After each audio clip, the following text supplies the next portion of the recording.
Nous allons repasser la parole à Pierre Blériot pour la dénonciation de ce matin. Parfait, ici nous sommes sur la trace d'une dénonciation que nous ferons probablement demain, mis à part celle dont Claudia a fait état, l'histoire d'un musicien camerounais de renom qui est accusé de vol de véhicules en France. Je fais partie des personnes qu'on a saisies depuis 3 semaines. Et donc j'ai mené parallèlement mon enquête. Je ne vais pas cacher le nom, il s'agit de Charlie Nélé. Donc demain, j'ai promis. Décidément.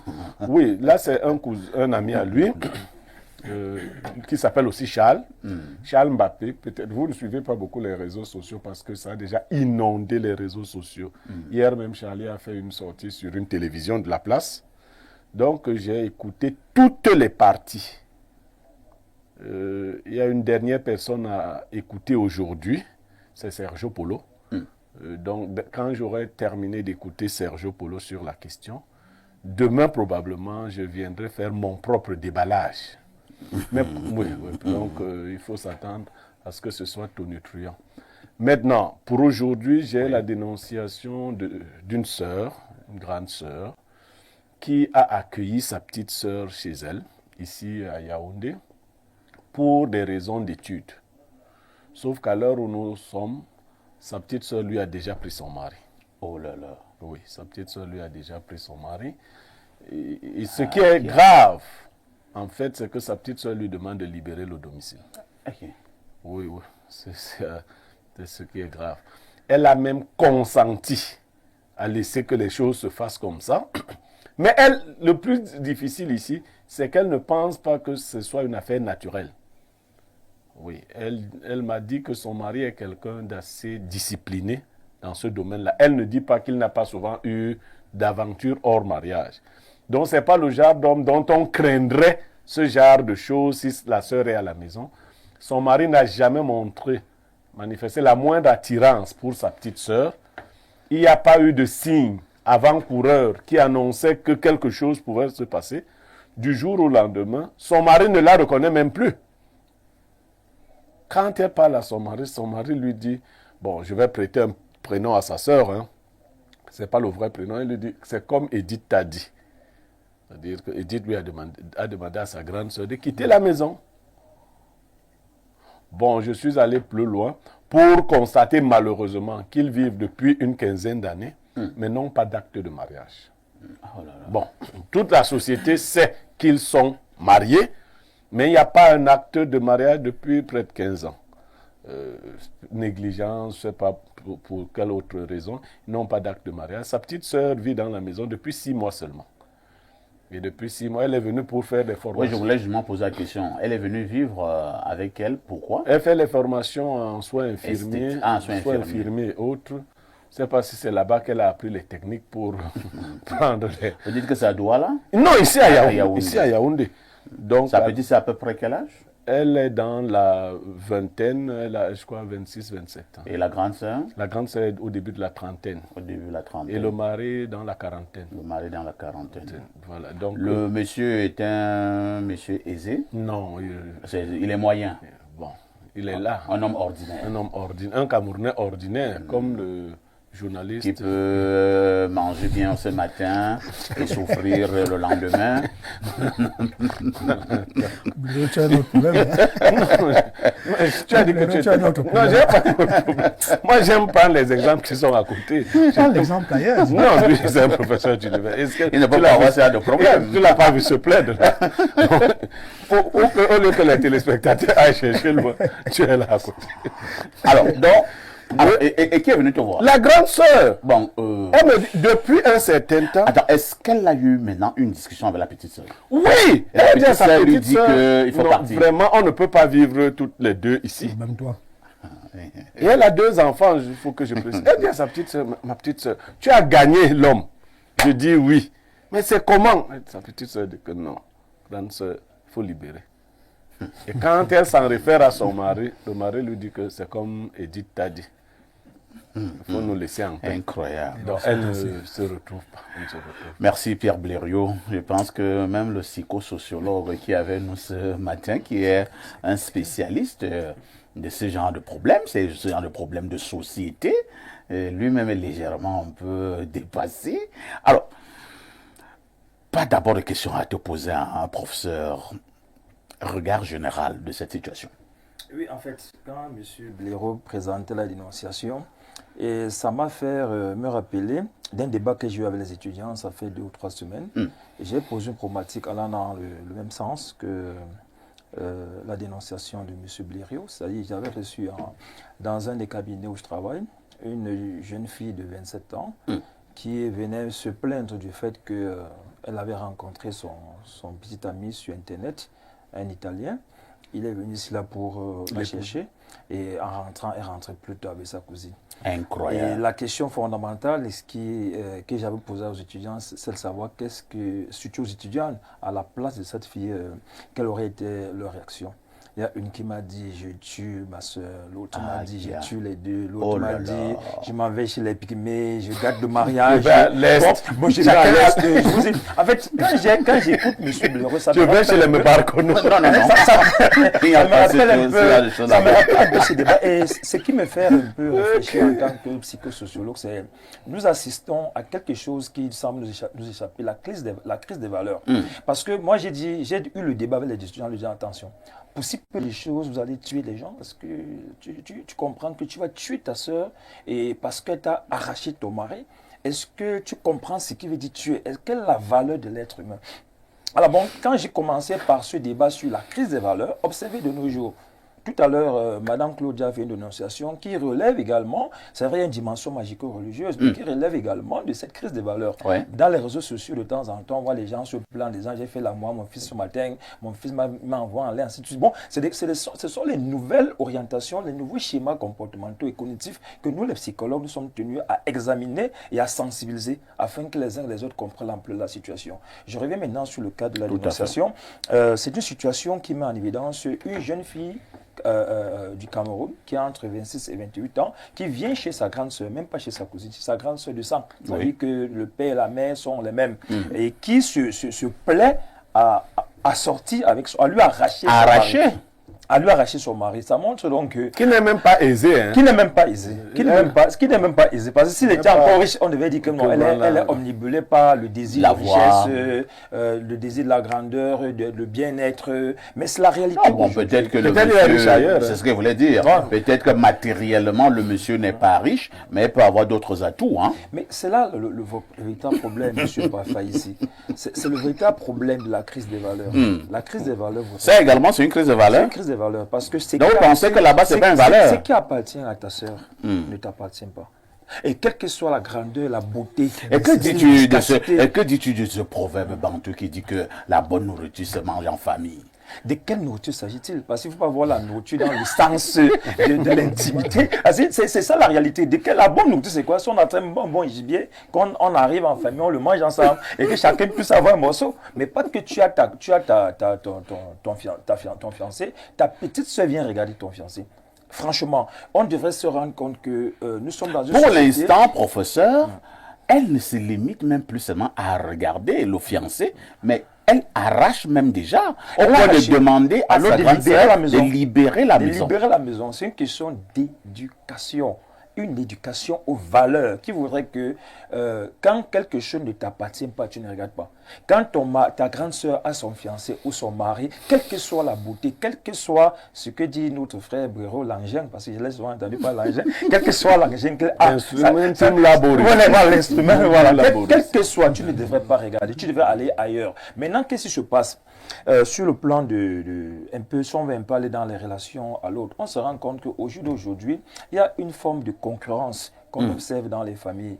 Et vous allez vous rendre compte que quand vous arrivez dans une famille, les sœurs ont tendance à dire, si il sort avec toi, ça veut dire qu'il peut aussi sortir avec moi. Tu crois que tu as quoi de mieux que moi je n'ai pas? Quand vous observez un peu avec un recul, il y a une forme de jalousie, de rivalité qui se crée à l'intérieur des familles, entre les filles surtout. Et les filles ont tendance à avoir une forme, entre guillemets, une forme de plaisir une autre forme de plaisir libidinal qui fait qu'elles ont tendance à se dire la sœur, le copain ou le fiancé ou le mari de ma sœur est plus sucré. C'est-à-dire que voilà la nouvelle orientation. Est-ce qu'à un moment donné aussi, ce n'est pas un fantasme? C'est ça que je vais y arriver. Parce que pour arriver au fantasme, il faudra créer le processus. Ça va être un ensemble de désirs qui naissent et qui nécessite les réalisations par la suite. Bon, les filles aujourd'hui ont tendance toujours à se dire que ma sœur, pourquoi elle? Pourquoi ne pas aller avec elle en rivalité? Parce que, sachez-le, dans les familles de temps en temps, les filles entre elles, elles sont dans une rivalité omniprésente. Tout à fait. Il faut que je te dépasse, il faut que je te montre que je suis au-dessus de toi. Bon, même ce que tu as, je peux l'avoir. Ton mari que tu crois qu'il t'appartient, si je mets deux tactiques là, je le prends, il m'appartient. Je pense que si on prend un peu ce recul, on comprendra. Et d'où viendront les fantasmes. C'est-à-dire que le fantasme de coucher avec le fiancé ou le mari de sa sœur. Ça crée un plaisir. Je vous dis un peu ce que c'est que les fantasmes. Parce que souvent dans la réalité, c'est que les désirs orientés par les fantasmes sont parfois plus bons, entre guillemets, que la réalité. Je prends un exemple. Une femme qui fait des gymnastiques pour quitter sa maison, aller rencontrer dans l'hôtel, aura tendance à croire que cet homme est plus performant que son mari. Parce que c'est le décor, l'ensemble des réalisations, ça crée une ouverture, une forme d'attente, une forme de préparation. Et elle est suffisamment préparée pour recevoir la personne. Et conséquemment, l'acte sexuel, qu'il soit même nul, sera porteur du désir, porteur du plaisir. Et l'autre verra que lui, il est plus fort que son mari. C'est la même chose qui se passe. Comme la femme a créé des dispositions pour accueillir le mari de sa sœur, quelle que soit la puissance sexuelle de son mari, et il y aura un plaisir fou qui peut ne plus un plaisir réel, mais un plaisir complet dans les fantasmes. C'est pourquoi le plus souvent, je peux en revenir dans ce qu'on dit que quand on vole, c'est plus sucré. Et on doit également le savoir, la sexualité féminine, elle est pénétrée. Et c'est avant de dire que c'est la femme qui se met dans la posture d'attente et d'accueil. Lorsqu'elle met toutes ces dispositions d'accueil-là, il est plus facile pour elle d'avoir le plaisir et d'avoir de l'orgasme. Cela signifie même que c'est la femme qui doit beaucoup travailler. La femme travaille beaucoup plus dans l'esprit. L'homme travaille dans le corps, mais la femme, elle travaille dans l'esprit. Elle se met dans la posture d'attente, la posture d'accueil. Et lorsqu'elle se met dans cette posture, vous vous rendez compte quoi? Les gens qu'on reçoit dans les cabinets le plus souvent, vous allez voir une femme qui dit à partir de 40 ans, mon mari ne me satisfait plus. Ou à partir pendant les premiers moments, c'était très bon, mais maintenant, ce n'est plus bon. Pourquoi c'était très bon? Parce qu'elle s'était mise dans la posture que je m'en vais chez mon gars, il faut que ça soit bien, il faut qu'on fasse ci, il faut qu'on fasse ça. Mais à un moment donné, elle commence à se lasser, ce qui fait que même le voisin qui n'est pas compétent, si elle y va dans cette ouverture à laquelle je fais allusion là, elle aura plus de plaisir là-bas. Oh, les voisins, qu'est-ce qu'ils n'ont pas fait aux femmes des autres ici dehors? Alors, Joseph Olinga, nous avons un cas quand même compliqué ce matin. Hein. Voilà le mariage d'une Camerounaise qui est en train de voler en éclats du fait des agissements de sa petite sœur qu'elle a pourtant accueillie pour poursuivre ses études. Est-ce qu'à un moment donné, on va cesser de faire du bien? C'est une question assez difficile. Je remarque juste sous le contrôle du prof qui est c'est mieux dire, on va cesser de faire le bien. Ça dit que notre société est devenue une société de la violation des interdits. C'est les interdits qui attirent tout le monde. Il n'y a pas que ce compartiment-là. Regardez un peu... Les interdits existent. Tous les interdits attirent les gens. C'est-à-dire que coucher les hommes... coucher avec le mari de sa sœur, coucher avec son cousin. Bon, vraiment, dans nos traditions bantou, il y a des interdits parce qu'en réalité, dans nos traditions bantou, il s'agit là d'un inceste. En réalité, il s'agit d'un inceste. Ça rentre dans la définition claire de l'inceste, ce qui se passe là. Et lorsque les gens le font, curieusement, ils savent bien que c'est des interdits, mais ils vont le faire. La deuxième analyse que je fais, c'est qu'il y a une précarité qui est telle que les gens sont prêts à justifier toutes les dérives qu'ils posent au nom de la pauvreté. C'est-à-dire qu'on en est au point dans notre société où quelqu'un va délibérément attraper le poulet du voisin, il le mange, on l'attrape, il a volé, et il est prompt à expliquer qu'il avait faim. Parce qu'il avait faim, il est fondé à voler le poulet du voisin. Le poulet du voisin. Et ceux qui volent même, c'est les plus doux. parce qu'il a faim, il est même fondé et a arraché le bien de son voisin au vu et au su de tous. Quand il ne le fait pas de manière physique, il introduit une dimension mystico-religieuse même au vu et au su de tout le monde, menaçant même de tuer tout le monde. Donc, Alors, pour le cas d'espèce, que doit faire la grande sœur? Que doit faire? On arrive au point où justement, puisque ce n'est qu'un cas, ce n'est qu'un cas parmi d'autres, j'ai l'impression que, puisqu'on a décidé de rentrer dans les us et coutumes des sociétés occidentales, que personne ne soit donc plus surpris, que quelqu'un n'admette plus un parent chez lui. Parce qu'autant on parle de cette femme, je préfère l'appeler une femme qui a pris le mari de sa sœur, autant on parle des cousins et des petits frères qui habitent chez leurs aînés et qui entretiennent leurs femmes sexuellement, qui font même des enfants. Ah bon? Des cas comme ça. Que tu prends un cousin chez toi? Non, même pas le cousin. Je dis parfois ici ton propre petit frère. Tu lui dis, viens rester à la maison. Il commence à labourer ta femme. En attendant, et puis pendant que toi tu es occupé. C'est sur ta femme qui montre qu'il est athlétique. Oui, tu te bats pour chercher le quotidien pour tout le monde. Toi, tu te bats même pour faire en sorte qu'il ait un concours. Voilà. Ou alors qu'il ait une petite activité. Et bon, lui, il trouve que. Voilà ce qu'il peut faire de mieux. Tu lui as donné. J'ai vu une bulle comme ça. Et la semaine dernière, il y a un monsieur qui est arrivé à la maison. C'était une bulle ivoirienne. Et qui dit à sa femme, il a droit à tout ce qu'il y a ici. Et puis, la deuxième séquence de la bulle, quand il revient, il constate que sa femme est dans la chambre avec son petit frère. Et lui lui demandait, mais qu'est-ce qui se passe? Elle dit que tu as dit qu'il a droit à tout ce qu'il y a ici. Il a droit à tout ce qu'il y a ici. Donc, vraiment, il y a quelle blague. Moi, je n'ai pas trouvé qu'il y a un problème comme ça. Donc, il y a cela. Il y a aussi que n'oubliez pas, nous sommes tous des observateurs sociaux. N'oubliez pas qu'il y a une dimension mystico-religieuse qui s'est emparée de notre environnement. Au point où je ne sais pas pour que les choses soient vraies ou pas. Puisque les gens vont chez des supposés, des prétendus mystiques, on dit, bon, pour atteindre tel objectif, voilà le passage dans lequel, voilà on te donne une batterie de choix, de conditions. Bon, voilà, toi, si tu veux atteindre ceci, il faut faire ceci, il faut faire ceci. Bon, pour le cas d'espèce, quand même, c'est pas ça. Non, ça existe. Ça existe. Je vais vous dire, vous êtes Bantou comme moi.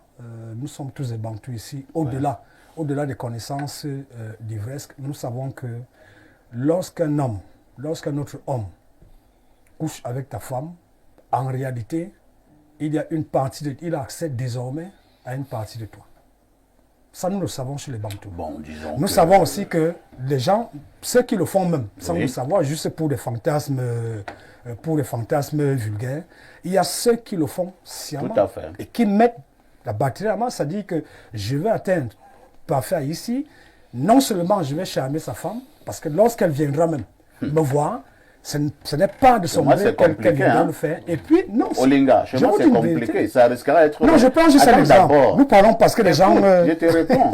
Si tu le fais chez moi, ça risquera d'être le dernier rapport que tu as eu dans ta vie.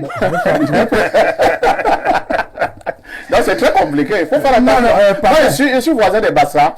Donc, mes grands amis au village sont des Bassa. Ils me donnent des choses. Ça risquera d'être le dernier rapport que tu auras dans ta vie. Utilisation de ton instrument laboriste. Il y a certains de nos jeunes frères qui ne savent pas que autant il peut le faire parce qu'on l'a envoyé le faire, autant lui-même peut aller chercher un mal qui va le ronger. Très bien, c'est compris. Parce que dans certaines régions de ces pays, il y a des gens qui travaillent sur leurs femmes, comme parfait ici, là, vous là. Oui. C'est-à-dire que tu vas toucher la femme de quelqu'un. C'est terminé pour toi. En réalité, toi, tu allais pour prendre quelque chose, c'est lui qui t'aspire.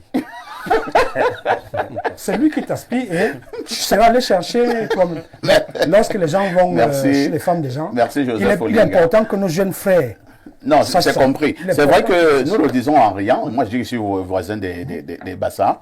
Pour ceux qui connaissent un peu les Bassa, il faut faire très attention. Vraiment, les Bassa purs. C'est pas facile. Bon, pas que c'est pas facile, c'est pas toujours bien d'aller avec les femmes des Bassa. Surtout quand tu le sais. Surtout quand tu le sais. Blériot, peut-être à la télé, il ne va pas l'avouer. Il y a certains Bassa qui sont compliqués. Tu vas avec sa femme, c'est-à-dire que légitimement marié.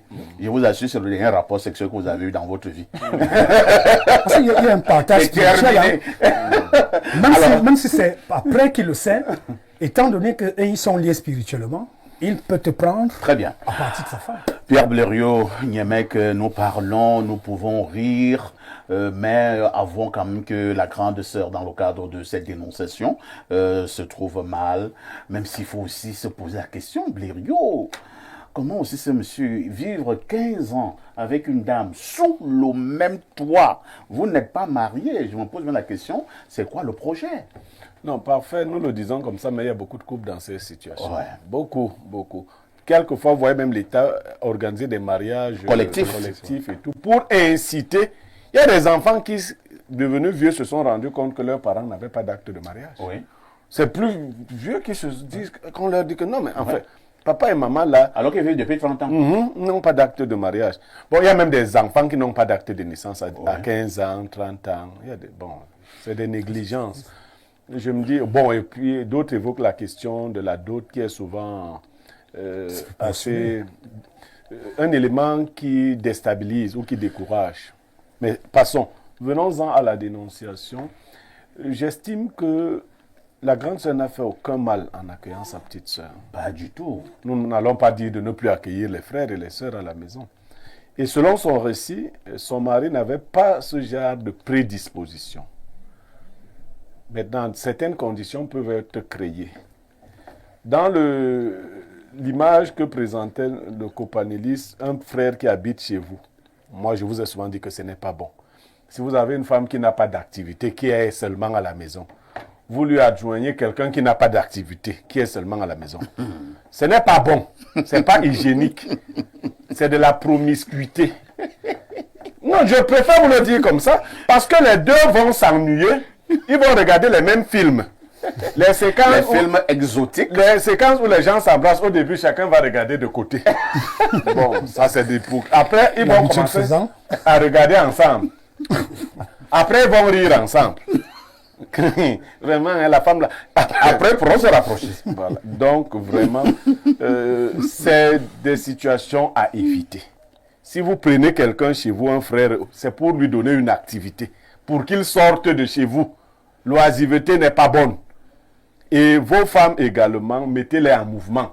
En général, les gens croient qu'aller au travail est plus dangereux pour la femme. Non! N'avoir rien à faire. On peut être à la maison et être surchargé. Oui. Mais n'avoir rien à faire est très dangereux. Est-ce que le poète vous disait que le travail est loin de nous 3 grands mots? Le vice. Quelqu'un qui n'a rien à faire à longueur de journée, ce sont les personnes les plus prédisposées ou les plus exposées aux infidélités. Maintenant qu'on soupçonne, le conseil que j'ai donné à la dame, c'est de rencontrer un vrai spiritualiste pour vérifier que ce qui est arrivé à son mari est naturel. Si son mari n'a pas été charmé. S'il a été charmé, qu'elle accompagne son mari. Elle va être obligée de quitter le domicile parce que pour le moment, elle n'est pas la bienvenue dans ce domicile. Elle n'est plus elle est exposée même d'ailleurs. Elle est même exposée, mais qu'elle continue de travailler sans abandonner son mari. Oui. Je lui ai demandé également de se rapprocher. La chance, c'est que les parents vivent. De se rapprocher des parents pour leur dire que voilà le cadeau que ma petite soeur m'a donné. C'est-à-dire que moi, je l'ai accueilli et des parents justes devraient agir. Je ne vais pas me mettre toujours à la place d'autres parents. Parce que dans ce cas-là, parfait ici, je me mets en branle. J'estime que ça ne devrait pas arriver après une certaine éducation. Mais si ça arrive, j'entre en guerre contre ma deuxième fille qui arrache le mari de la première. C'est-à-dire, moi, son père, je lui annonce la guerre. Et ce n'est pas une guerre verbale. Ce n'est pas comme si le papa prend le chapelet. Tu comprends? Ici. Je comprends très bien. Dans ces conditions-là, ce n'est pas le chapelet que je peux prendre. Je lui annonce des ultimatums. Je lui dis clairement. Tu lui intimes l'ordre. De se retirer. De libérer. Et de libérer. Après ça, comme je suis un peu la Russie, si elle ne libère pas, je vais envahir l'Ukraine. C'est-à-dire, je vais la bombarder constamment. Oui, oui, parce qu'il ne faut pas laisser ce... Ta soeur t'a accueilli chez elle, c'est pas pour que tu lui rendes ce genre de service. Donc, je lui ai demandé d'en parler clairement à son papa, à sa maman. Celle-ci doit être déjà reniée par la famille. Parce qu'elle a commis un acte infâme. On aurait pu dire qu'elle a eu un moment de faiblesse avec le mari de sa soeur. Ça peut arriver. Mais au point de vouloir chasser sa soeur de la maison, c'est des diableries qui sont intolérables. Donc, il faudrait que les familles agissent. Très bien. Quand on commence à dire, et puis s'il y a quelqu'un à perdre là, s'il faut perdre quelqu'un à tout prix. C'est la petite sœur. En fait, oui. Si vous permettez, en quelques secondes, j'ajouterais juste que chez nous, les Bantous, en réalité, après tout ceci, il faut un bain de purification pour toute la famille. Okay. Pour toute la famille. Oui, pour toute la famille. Quand on fait soin... Si moi je suis au frère des deux sœurs, je dois aussi prendre le même bain. Je sais pas comment vous expliquer ça. Parfois, un acte peut être commis par un seul membre de la famille et il impacte spirituellement sur toute la famille. Si je suis le frère de ces sœurs-là, dès qu'on a fini de gérer physiquement, il faut gérer ses répercussions spirituelles. D'accord. Joseph Olinga, vous êtes très inspiré. Hein? Je vous assure. Alors, lisons quelques messages ce matin. Bonjour, Espace Miné. Elle a arraché le mari de sa sœur. Le mari, c'est un clou sur un mur qu'on arrache. Vraiment. Il faut incriminer les deux, ce mari et cette fille. Oui, le mari, mais on vous fait comprendre qu'il y a une dimension un peu presque mystique de la chose. On soupçonne. Il peut arriver que le mari a été envoûté, ou c'est pas moi, charmé. Alors, autre message, allons au 240, c'est la Guinée équatoriale. Bonjour le plateau, très heureux de vous revoir en direct. Pour la dénonciation, cette situation est monnaie courante désormais, même ici à Bata. Nous avons un couple de plus de 28 ans de relation qui vient de perdre son mariage à cause de sa sœur. Et il ne reconnaît même plus sa femme et ses 5 enfants. Jules Hervé Fomand depuis Bata, en Guinée équatoriale. Bonne et heureuse année à vous. Monsieur Castou, bonjour. C'est Hervé Fomand qui vous dit bonjour. Hein. Bonjour Hervé. Alors au plus 33, c'est la France. Que dit le téléspectateur de la France? Bonjour à toi, le bon François de la modération, le journaliste préféré de vos journalistes, le seul qui connaît frapper le Zagor. Moi, je ne fais que te poser la question, c'est quoi le Zagor?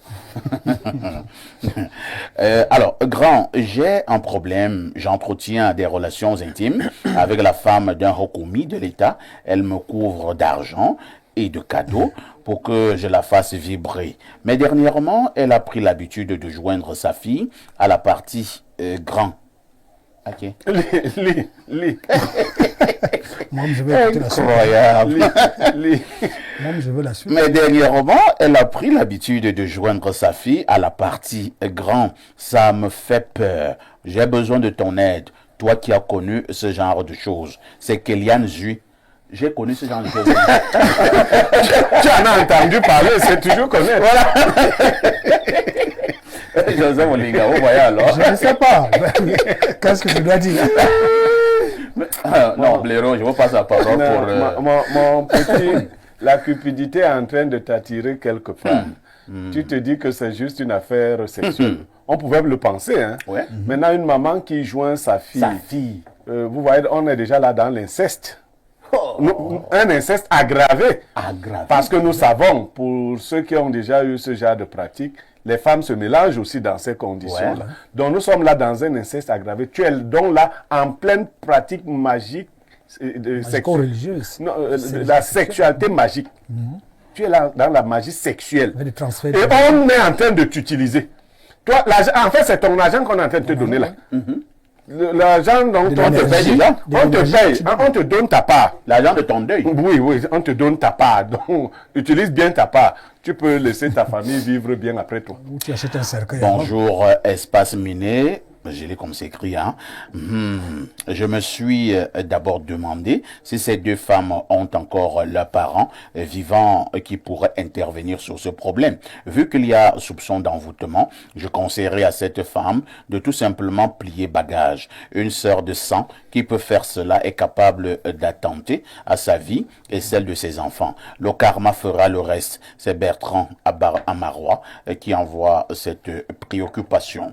Autre message. Bonjour messieurs, je suis une abonnée de votre émission. Merci pour toutes les dénonciations que vous faites pour nous prévenir et nous éduquer sur certains mots. Pour la dénonciation, c'est courant ici au quartier Nkomkana. C'est plutôt une nièce qui sort avec le mari de sa tante. Et c'est grave ça. Et il paraît que malgré le scandale qui est survenu l'autre jour, c'est-à-dire dimanche, ça ne leur dit rien. Il est vraiment temps d'agir parce que voilà, dans la ville de Melon, un enfant de 17 ans qu'on a surpris en train de violer son petit frère de 10 ans. C'est grave. Meilleur vœu à vous, c'est Laurence Pamela. Oui, j'ai suivi cette affaire. Hein. C'est-à-dire qu'un bonhomme de 17 ans, il a été surpris en train de violer son petit frère de 10 ans.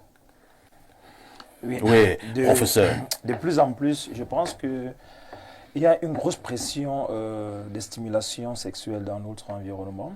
Et le problème, c'est qu'il n'y a pas de parallélisme avec l'éducation qu'on devrait donner à nos enfants. Beaucoup de jeunes aujourd'hui entrent dans la sexualité sans suffisamment avoir reçu l'éducation nécessaire. Parce que la libido, cette énergie qui nous pousse à la recherche du plaisir sexuel est parfois envahissante. Et lorsqu'on se laisse envahir par cette libido, ça devient un problème. Au jour d'aujourd'hui, les canaux d'information sont devenus nombreux. On les reçoit via le téléphone, via les réseaux sociaux, via la télévision. Et ce qui fait qu'à un moment donné, les gens veulent imiter ce qu'ils voient. Les enfants sont parfois, ils regardent des films, comme on l'a dit tout à l'heure, ils regardent des films qui sont réservés aux adultes, et après, ils regardent son frère, et après, c'est bon pour dire que la plus grosse éducation, au jour d'aujourd'hui, non, ça ne sera pas seulement l'éducation à la citoyenneté, mais également l'éducation à la sexualité, l'éducation à la mise en place d'un seuil de principes pour pouvoir aider ces jeunes-là à encadrer leur libido. Parce que là, nous constatons qu'il y a une forme d'escalade libidinale. C'est-à-dire que la libido va dans tous les sens. On s'en fout, l'objectif c'est le plaisir. Et si on est dans cette structuration de on s'en fout, l'objectif c'est le plaisir, on peut l'avoir avec sa mère, on peut l'avoir avec le mari de sa sœur, on peut l'avoir avec son frère. Bon, les psychologues, les sociologues, ainsi de suite, sont tenus à un devoir de sensibilisation et d'éducation sexuelle. Très bien. Autre message ce matin, Perfecto bonjour. En octobre 2017, de l'autre côté, chez nos chers voisins, nous étions à plus de 5000 débats modérés. Nous sommes en janvier 2025. Maintenant, je pense qu'on est là à plus de 8000 débats modérés, toujours avec le même charisme. Il faut toujours rappeler ça aux téléspectateurs. C'est important. Tu n'es pas n'importe qui. Je ne sais vraiment pas le pourquoi avec tout ceci. C'est qu'ils cherchent encore ailleurs. Très bonne suite d'émission. C'est Gaston Ahandadi, fils et tout dit, de Metomba, qui envoie ce message. Merci Gaston. Autre message ce jour, nous repartons au plus 33. C'est encore la France. Bonjour, bonjour parfait à ici et toi, Adalbert, l'audier donné un vent de la modération qui règne sur les tout petits Bobda et les Lilngono de la modération. Un bonjour particulier à notre castou national, M. Niemek. On aimerait savoir avec quel engin il casse tout désormais. Pour mieux casser, je pense qu'on doit lui trouver un bon marteau pour travailler efficacement. Concernant la dénonciation, nous constatons que cette petite sœur, arrivée chez sa grande sœur pour les études, a étendu ses études en testant les écorces sur son mari. Apparemment, il y a une écorce qui marche bien avec ce dernier au point où son cerveau est complètement formaté. Cette grande sœur doit me laisser le temps de contacter quelqu'un au Bénin pour qui c'est un problème basique à gérer, car vous savez, il y a écorce et écorce. Il peut faire jusqu'à cette petite sœur commence à avoir un amour sincère et fidèle au fou. C'est Stéphane hein, du Château Rouge en France. Alors 241, c'est le Gabon. C'est le Gabon. le pays que dirige le général Oligui Nguema. Bonjour parfait, bonjour à Abdoulaye depuis Bitam. Abdoulaye, je ne vais pas lire ton message parce que vous êtes en train de nous perdre du temps. Et le temps, c'est de l'argent. Un autre message, salut, la perfection de la modération. Merci pour tout ce que vous êtes dans notre pays et à l'international. C'est Jean-Noël depuis Bois-Loire qui envoie ce message. On va prendre 2 derniers ou 3. Que dit celui-ci? Bonjour parfait et à votre panel. Vraiment, Créoline est en train de saboter votre travail. Depuis une semaine, Info TV ne passe pas sur leur canal. Du coup, ça nous amène à regarder les autres programmes moins intéressants par défaut. Ah, c'est compliqué. Nous allons donc demander à Créoline de remettre le signal d'Info TV. Créoline remet le signal d'Info TV. Alors, un autre message. Il dit Bambouam Mouledi parfait ici, Masoma Kastou. Voilà pourquoi un Bamileke dépasse Dinkwa. Il est immoral et même diabolique de faire l'amour avec sa génitrice pour obtenir de la richesse. Homme, tu es venu nu et tu repartiras nu. Et quelle fierté a-t-on après avoir souillé son âme au nom de l'argent? C'est Cyril Adouala. Cyril, oui, pour le message, mais évitons un peu des expressions tribalistes. Ça ne nous sert à rien. Voilà ce monsieur qui est assis à côté de moi. Il s'appelle Désiré Claude Noubissier. Il est professeur d'université. Désiré, on se connaît depuis une dizaine d'années. Ouais. Du côté de l'autre côté, je vous invitais déjà dans un programme que j'appelais Arrêt majeur. Donc, Claude, est-ce que nous avons eu les problèmes de tribalisme un jour? Non, je pense pas. Je pense que... Il est même arrivé, je vais maintenant le dire à l'antenne, où le professeur Noubissier m'a invité d'aller manger du bon poisson brisé. Ouais. On a mangé du poisson à la braise. Et il m'a offert à boire. Moi, j'aime boire le vin rouge.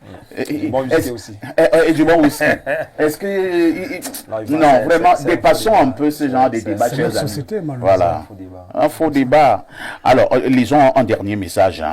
Que dit celui-ci? Bonjour, le panel.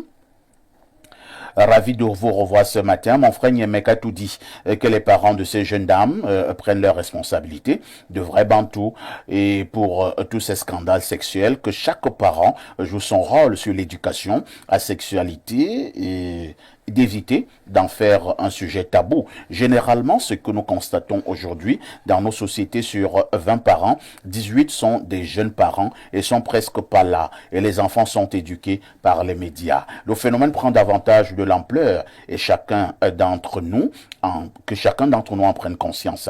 Merci bien. C'est le DP Julien Besson, juriste et historien depuis Yaoundé, Omnisport.